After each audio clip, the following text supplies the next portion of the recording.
Hi everyone, I am Manali and welcome back to the channel. If you are new here, we are diving deep into timeless books chapter by chapter to unlock the wisdom and apply it to our lives. And if you have been following along, you know we are making our way through Dale Carnegie's absolute classic, How to Win Friends and Influence People. Last time we touched on some foundational ideas and today we are moving right into chapter 2, which has a title, How to Avoid Making Enemies. Now, you might be thinking, avoid making enemies? Isn't that just common sense? And in a way, it is. But author takes this idea and peels back the layers to reveal some incredibly powerful insights that are often overlooked. So, let's jump right in.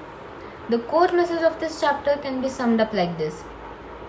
You are not always right, and neither is anyone else 100% of the times. We all have our perspectives, our experience, and our biases. And when we constantly try to tell others they are wrong, even if we believe we have the facts on our side, what often happens, we create resistance, resentment, and you guessed it, enemies. Think about it. When was the last time someone told you directly you are wrong? And you immediately thought, oh, you know what? You are absolutely right. I completely changed my mind. Probably not often, right? Our natural human inclination is to defend our positions, especially when we feel attacked or invalidated. Author stresses that trying to prove someone wrong almost never works. In fact, it's pretty bad. Why? Because you are essentially challenging their judgment or their knowledge, and nobody likes to feel they're less intelligent or capable than someone else. When you directly contradict someone, you are essentially putting them on their defensive. And once someone is defensive, they are not listening.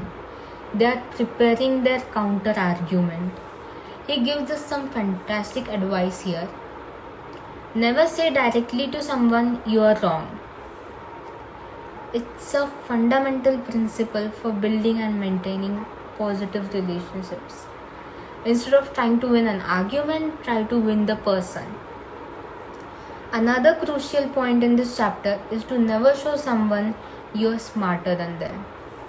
This might seem counterintuitive. Don't we want to impress people with our knowledge?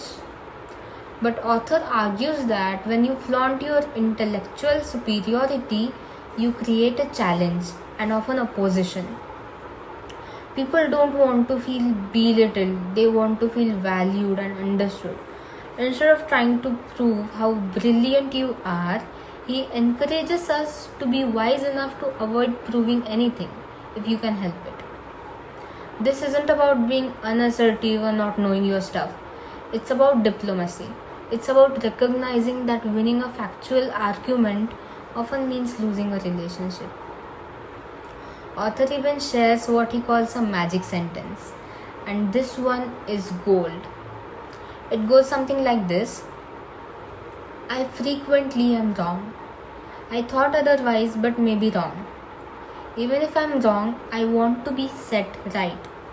Now imagine saying that to someone you are having a disagreement with. How does that make them feel?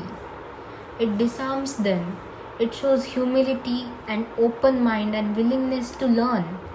It shifts the dynamic from a battle of wits to a collaborative exploration. By admitting that you could be wrong, you make it easier for the other person to be open to your perspective without feeling threatened. You are creating an environment where a genuine exchange of ideas can happen rather than a heated debate. So, the big takeaways from chapter 2, How to Avoid Making Enemies, are really about humility and empathy. Don't directly tell people they are wrong. Avoid making others feel inferior by flaunting your knowledge. Embrace the possibility that you might be wrong and express that openness. It's about being diplomatic, being understanding, and focusing on building bridges rather than burning them. And when we learn to approach conversations with this mindset, we'll find ourselves in far fewer conflicts, and we'll start building stronger and more positive relationships in all areas of our lives. Next time, we are going to dive into chapter 3, which builds beautifully on these ideas and gives us even more practical tools for influencing people effectively. You won't want to miss it. If you found this helpful, please hit that like button, subscribe if you haven't already, and let me know in the comments below what's your biggest takeaway from this chapter. Thanks for watching.